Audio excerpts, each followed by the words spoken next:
नमस्कार दोस्तों। अभी कल ही मैंने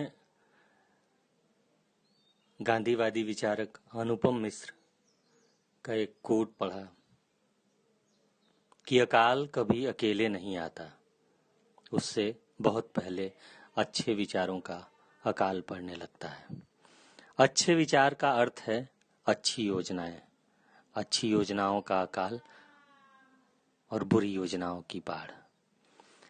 ये अनुपम मिश्र ने अपने एक लेख विचार का कपड़ा में अभिव्यक्त किया था।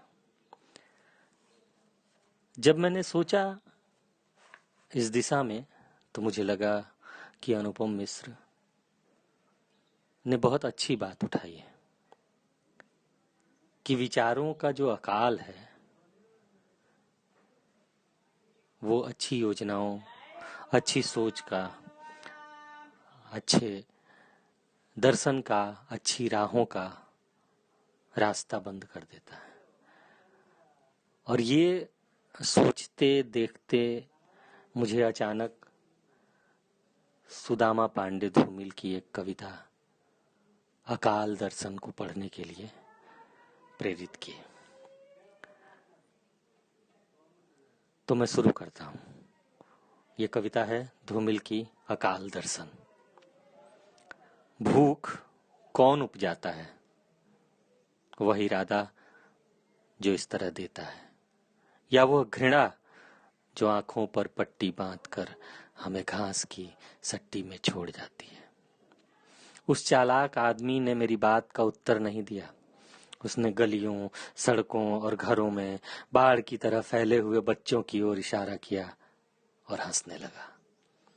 मैंने उसका हाथ पकड़ते हुए कहा, बच्चे तो बेकारी के दिनों की बरकत है।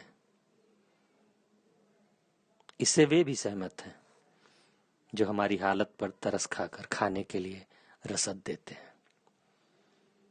उनका कहना है कि बच्चे हमें बसंत बुनने में मदद देते हैं, लेकिन यही वो भूलते हैं। दरअसल पेड़ों पर बच्चे नहीं, हमारे अपराध फूलते हैं। मगर उस चालाक आदमी ने मेरी किसी बात का उत्तर नहीं दिया और हंसता रहा, हंसता रहा, हंसता रहा। फिर जल्दी से हाथ छुड़ाकर जनता के हित में स्थानांतरित हो गया। मैंने खुद को समझाया, यार उस जगह खाली हाथ जाने से इस तरह क्यों झिझकते हो? क्या तुम्हें किसी का सामना करना है? तुम वहां कुआं झांकते आदमी की सिर्फ पीठ देख सकते हो। और सहसा मैंने पाया कि मैं खुद अपने सवालों के सामने खड़ा हूं और उस मुहावरे को समझ गया हूं जो आजादी और गांधी के नाम पर चल रहा है, जिससे न भूख मिट रही है, न मौसम बदल रहा है।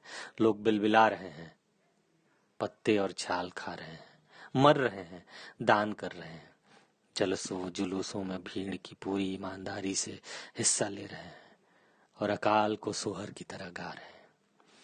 झुलसे हुए चेहरों पर कोई चेतावनी नहीं है। मैंने जब भी उनसे कहा देश, शासन और राशन, उन्होंने मुझे टोक दिया है। अक्सर वो मुझे अपराध के असली मकाम पर उंगली रखने से मना करते हैं, जिनका आधे से ज्यादा शरीर भेड़ियों ने खा लिया है।